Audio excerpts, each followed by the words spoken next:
bem-vindos a mais um episódio de Bungo Stray Dogs, que continua a história das lutas de um homem, de seu amadurecimento e de paternidade. Bom, o episódio começa com a peça, onde os atores dizendo que eles, os anjos caídos e sem asas, estão prestes a morrer um por um pelos verdadeiros anjos do céu. Bom, o outro ator diz que isso é bobagem, já que se o executor for um anjo, não teria dificuldade em matá-los, já que bastaria tocar com trombeta. Além do mais, não teria meio que meios para recorrer em meios físicos. E fala que esse é um assassinato em série, feito para parecer que foi ordem de um anjo. Bom, Fukuzawa e o Rampo estão vendo a peça de frente, e Fukuzawa ainda se questiona sobre se tal ver. Bom, o terceiro ator fala que não tem motivo deles matarem seu próprio povo, e questiona que bem faria matar a sua própria espécie. E daí eles questionam pro líder, que fala: esse é o castigo dado a nós, anjos caídos, por adorar a humanidade? Ele fala que anjos foram enviados dos céus para purificar, e eles são chamados de paranormais. E o Rampo pergunta pro Fukuzawa: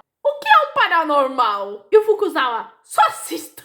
Enquanto o ator principal fala que eles rejeitaram suas vidas angelicais e escolheram viver com humanos, o Fukuzawa já olha pra um carinha suspeito. E o Rampo: as pessoas estão pagando pra ver isso, certo? Então por que ninguém fica chateado pra assistir algo que tem um final tão óbvio? E ele aponta pro ator dizendo: esse aí é o assassino! Dá pra saber nos primeiros 5 minutos. É, Rampo criando os primeiros spoilers da história.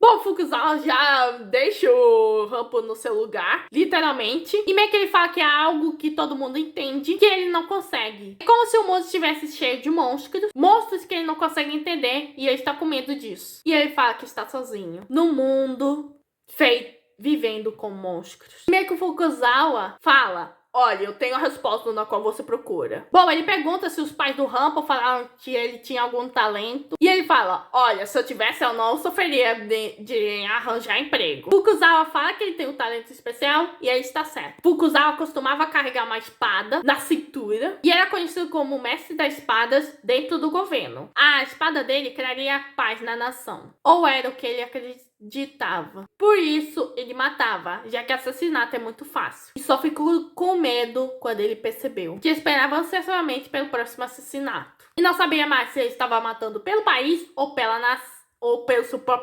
sua própria sede de sangue. Foi aí que ele decidiu nunca mais empunhar uma espada. Bom, ninguém mais soube da antiga ocupação dele, a não ser o Dampo, que adivinhou. E suspeita que ele pode ser o único que consiga a resposta rapidamente. E o próprio Fukuzawa não saberia se ele não tivesse lido o roteiro. E pergunta se ele já pensou que todas as pessoas que estão ao redor dele são idiotas. Idiotas que não sabem de nada. E o Fukuzawa diz que sim. E o Fukuzawa fala que é pra ele ouvir e lembrar disso. Ele é especial. É, no universo de Bungo Stray Dogs, mas não no universo de Cyberpunk. Ele fala que a razão do Dampo estar sozinho é porque ele tem um talento especial. São só habilidades que precisam ser controladas. E para ele fingir que não percebeu seu próprio talento, é o mesmo que o antigo eu do Fukuzawa brandindo uma espada em busca de sangue. E o Dampo pergunta como isso pode acontecer se há tantas pessoas nessa cidade. Então Fukuzawa fala que o Dampo é paranormal, pois a habilidade dele permite que ele determine a verdade com um único olhar. Ele fala que existe muitas pessoas com dons especiais no mundo, por causa de que as pessoas do redor dele faz que parecessem monstros. Então Fukuzawa fala pro Rampo que ele deve controlar essa habilidade e vai ensinar como. Com a ajuda de um certo objeto, o Dampo será capaz de manifestar o poder dele ao seu comando. Então Fukuzawa dá um par de óculos pro Dampo, que foi passado de um nobre em Kyoto. E quando o Dampo usar, o poder dele será ativado. E a verdade chega a ele instantaneamente. E quando ele tirar, não será incomodado pela estupidez dos outros. E meio que o Dampo: parece um bom de óculos barato. E o Fukuzawa em mente: é, exatamente. Enquanto o Dampo usa, com a joguinha com a super voz do Fukuzawa fala pra ele usar esses óculos pra controlar seu poder, pra revelar a verdade e banir o mal escondido na escuridão. E agora, o Fukuzawa nomeia o Dampo o melhor detetive do mundo. Fukuzawa ainda fala que o mundo não é nada assustador, que não há nenhum monstro. As pessoas são mais tolas do que o próprio. E o Dampo pergunta: todo mundo é apenas idiota estúpido? E o Fukuzawa: isso mesmo. Ele fala que os óculos já o aceitaram e tudo que resta é abrir a sua mente. Então Rumple repensa sobre esse mundo assustador. Ele lembra das horas que ele foi expulso de um lugar, um após o outro, e ele pensa agora que todo aquele sofrimento não foi por ele ter feito algo errado com si mesmo, mas sim porque tem algo de errado com as pessoas ao seu redor. E é nesse momento que as cores voltam pro anime, como se fosse uma representação do Rumple, enfim, enxergando tudo. E o Dumple agora percebe que ninguém o desprezou.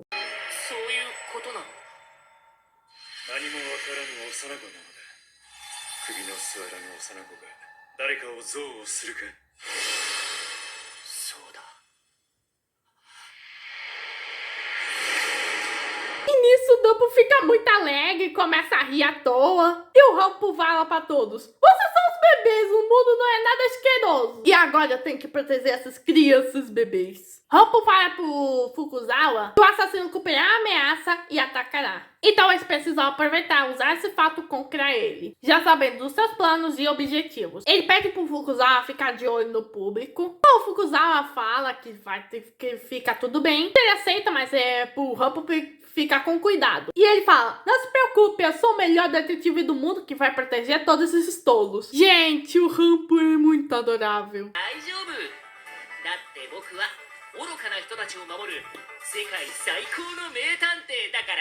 Bom, daí a peça continua. E daí vemos o ator principal sendo morto. O Fukuzawa já percebe que isso não faz parte do roteiro. Ele vai investigar e percebe sangue de verdade. Bom, o ator principal tá morto, mas ele não vê a arma. E percebe que não há arma. Bom, Fukuzawa sabe que se os públicos se levantarem das cadeiras, se tornarão suspeitos do assassinato, incluindo uma das que estava louca pelo Tóquio, que é o ator principal. Então Fukuzawa lembra das palavras do Rumple, portanto quem foge é o culpado. Daí depois a polícia já tá secada e o Fukuzawa se questiona onde está o Rumple. Então um dos policiais informa que alguém da plateia sumiu. E os caras tinham certeza que eles fizeram o maior bloqueio do teatro com rigor, mas esse alguém desapareceu. Bom, ele estava na primeira fileira usando um terno castanho claro e um chapéu redondo. Meia idade, segurando uma bengala de madeira. Que é o mesmo homem que o Fukuzawa meio que viu. O Fukuzawa pergunta quando ele deixou a cadeira, e eles têm a confirmação que ele estava no começo da peça, mas não tem uma confirmação do resto. Então Fukuzawa vai revisitar o prédio, e ele vai se culpando que ele o xingou, e pensa que o Rumple é apenas um menino e não sabe como se proteger. Pode ser até um detetive brilhante, mas se o assassino atacar, ele não terá chance. Ele não pode ativar a habilidade por conta própria, então ele precisa se tornar seu escudo e protegê-lo do mal. Assim ficando seguro para a dedução do caso, já que um detetive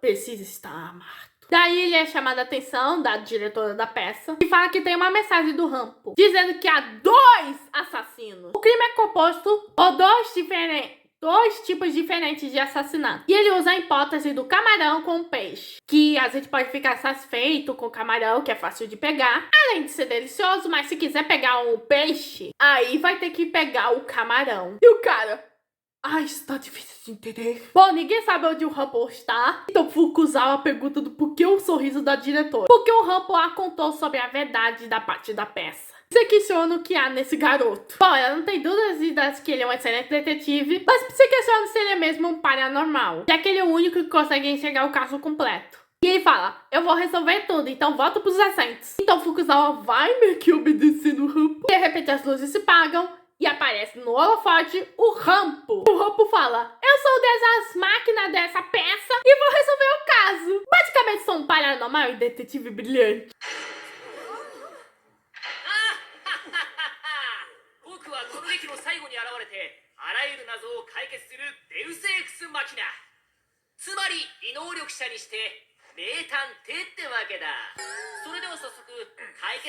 Coitado do Fukuzawa, tá morrendo de vergonha. Bom, o Rumple tava ouvindo o Bubushishio mais cedo, e muitos deles acham que meio que foi o anjo que matou. E só pra eles saberem, anjos existem, já que o público são anjos. O assassinato e a peça estão profundamente conectados.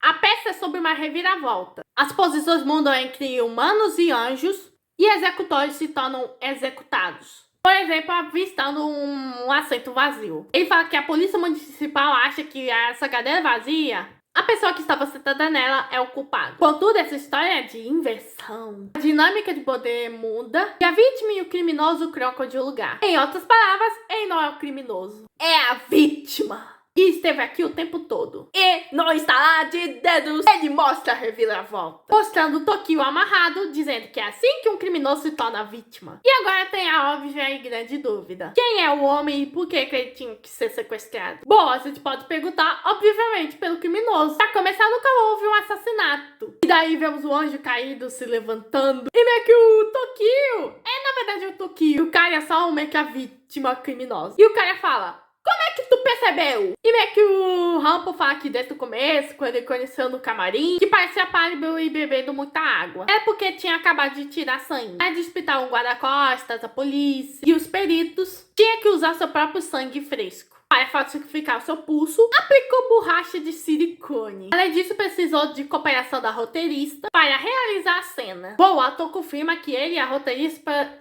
planejaram isso juntos. E pensar que o paranormal é algo que nem deveria existir para um detetive. E o Rampo não é detetive qualquer, é detetive brilhante. E o Tokio é apenas um ator. Se torna algo que ele não é e construir uma vida que nem existe. Tudo para cumprir o seu papel de expor o que a humanidade realmente é. Há algo inevitável quando está se tratando, gramatizar uma vida, que é a morte. O trabalho final é representar a morte final. Isso significou para ele alcançar o seu auge no trabalho, dizendo que é o primeiro ator a interpretar a morte. E queria que o público meio que visse isso. E fala que está sem arrependimentos, pois é assim que ele vive a vida. O Rampo acha admirável, já que não é qualquer um que faz isso. E meio que o Rampo manda o Tokio olhar pro público. E tem duas coisas em comum. Uma é que o público vieram especificamente de uma peça, ou que os caras testemunharam a morte de uma pessoa. Ele não tem muita certeza, mas forçar alguém, principalmente o público, a fazer essa cara, pode contar com uma conquista final de atuação. Meio que o ator entende que ele estava fazendo tudo isso e atuando apenas para si mesmo. O caso simplesmente se salta. Não se sabe se ele tá vivo ou morto. Eu acredito que ele foi preso.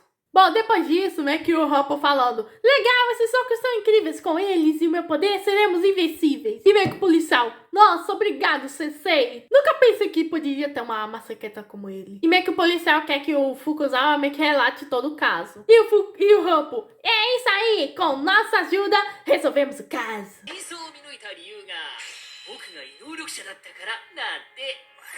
Fukuzawa só se humilhando. Bom, Fukuzawa faz o relatório e que o Rampo tá aí exausto. E ele fala: olha, Rampo, você não tem um poder especial. E o Rampo: pô, mas vocês me disseram que eu era paranormal. E meio que o Fukuzawa tava tentando esconder isso da polícia. Mas para, apenas tá se humilhando mais. Agora Fukuzawa vai ter que aturar meio que o maior detetive do mundo, Rampo. Bom, enquanto o Rampo vai se gabando com os policiais e se despede do Fukuzawa da maneira mais engraçada, o Fukuzawa pergunta ao Tokio quem era aquele homem que estava inconsciente. E meio que disseram que era um cavalheiro, um outro objetivo desse projeto. E quando o Fukuzawa fica super com isso, meio que o Tokio fala que ele só planejou isso com a roteirista Kurahashi. Só que ele parecia que tinha outros planos. Fala que o Cavaleiro de Terno raramente aparecia no público. Aparentemente, capturado é um dos objetivos. E daí rola o plot twist. O roteirista foi assassinado no próprio quarto. E aparentemente não tinha nenhum sinal de luta. E foi empalado pelas próprias costas. Fukuzawa se questiona o que estava acontecendo. Enquanto isso, meio que o Rampo pergunta pro policial quanto tempo falta. E ele fala: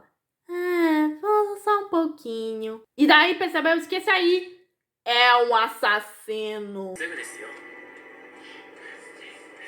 É baita plot twist no final. Eu amei esse segundo episódio, mostrando o Rampo mais detetivesco que o próprio Sherlock e Elona Holmes juntos. Talvez esse Mitamuka esteja relacionado com o V misterioso. Bom, gente, esse foi o segundo episódio da 4ª temporada de Bugostei Dots. Se inscreva no canal, ative o sininho e compartilhe para não perder nenhum próximo vídeo. Aqui é Manuela Tobis e fui!